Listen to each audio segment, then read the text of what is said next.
here we are. So this is part 3, but we can do any of these practices as little standalones. I am going to use a yoga strap. It's like an arm extender for this next practice, so we don't have to like bend down and like over effort. You don't have to have a yoga strap. You can use a belt or a scarf. You might say, I'm fine, I don't need anything at all. I will remind you that I use props as a way to sense and feel even more. To me, that's the beautiful purpose. They help us connect things and to build relationships in the body. They also can create ease, which allows us to stay with a practice for a bit longer and maybe discover even more about ourselves.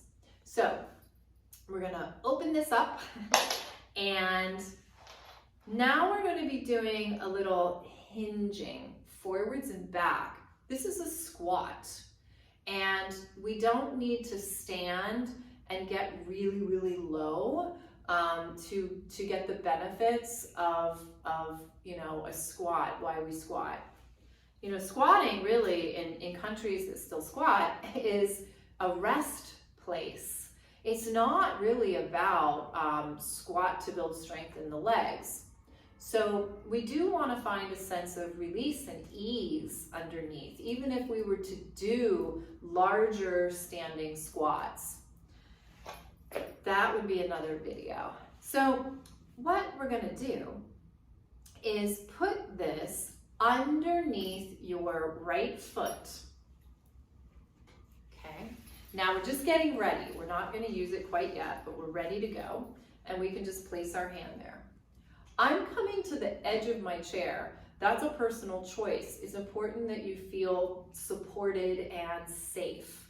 So you can always sit further back. Okay, so legs are organized, in line with my hips, but last video I talked about making sure that we find an alignment for us that we're aware of, but also doesn't cause us pain. And I talked a little bit more about why that's important in the last video in part 2, if you want to go back and listen to that. Okay, here we go. So let's find our feet. Nice open, wide feet on the ground. And just beginning to do this hinge forwards and then returning. Now, as you're going forwards, reach your tail.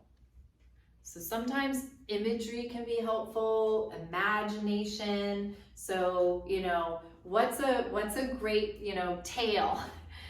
So Pepe Le Pew, a kangaroo tail. Maybe you have an animal at home and you can go look at how their tail goes up. So our tail is a limb. And when we understand that and we can reach it out, it helps us balance, and it actually helps to create a little bit more mobility in the hips because it isn't glumping everything down. It's a favorite word of mine, glumping. Now, let's do 2 more of these where we just feel this beautiful long spine from our tail to the crown of our head. And we're doing this nice deep hinging in that hip socket. And returning. So now we're going to use this yoga strap. We're going to bring the feet in a little bit closer if it works, and out you go.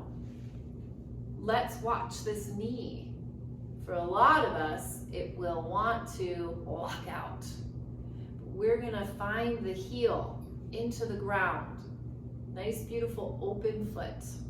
So the knee can be, I'm going to use the word neutral, but it's actually not. It might be a little bit more bent. We want to pay attention to energy. That when we go forwards, we're going to go forwards, that we can feel the energy travel through the knee all the way down to this foot.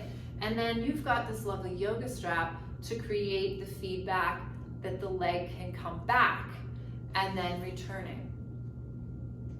So we're opening up the back of the hip as we are folding in the front. And you can just let your breath breathe. Check in with that tone.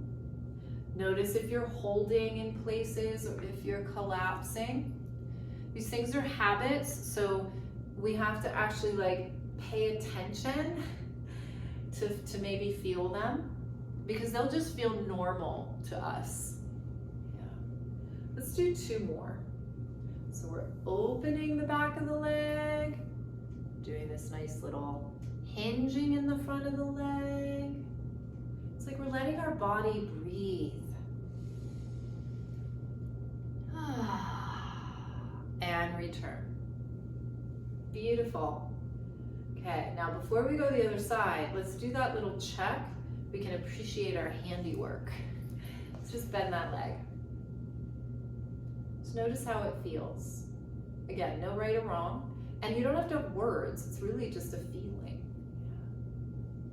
In the embodiment community, there is a lot of work and effort to try to build language around the feeling of things.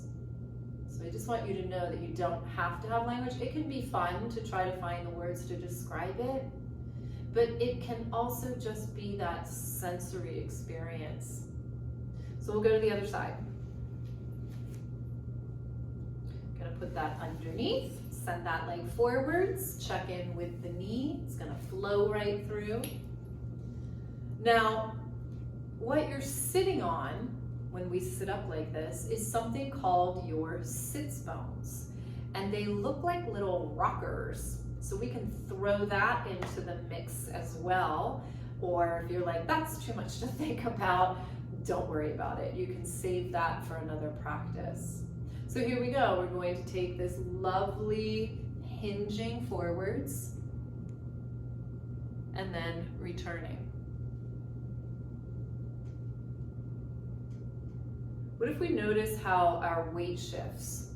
Like, where does the weight go to? I'm feeling it underneath this, leg with the foot down and into my heel. And then as I come back, I'm noticing that it decreases there and it moves to my sits bones.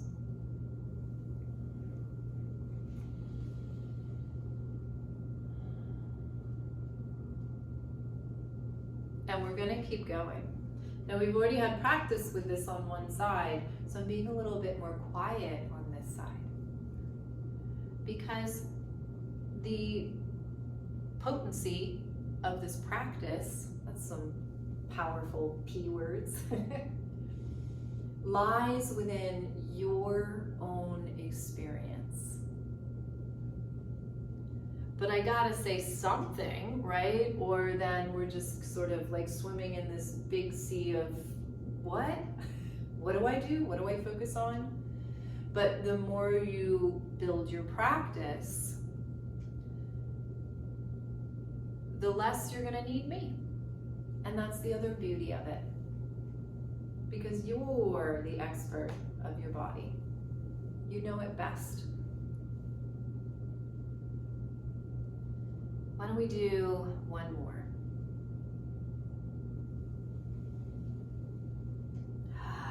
Opening the back of the leg.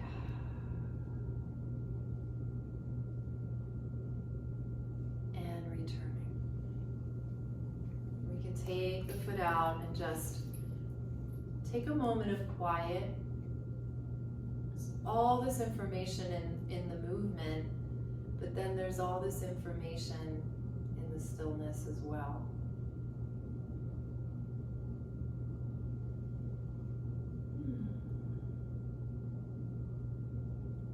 Well, I really enjoyed moving with you, and I thank you for joining me.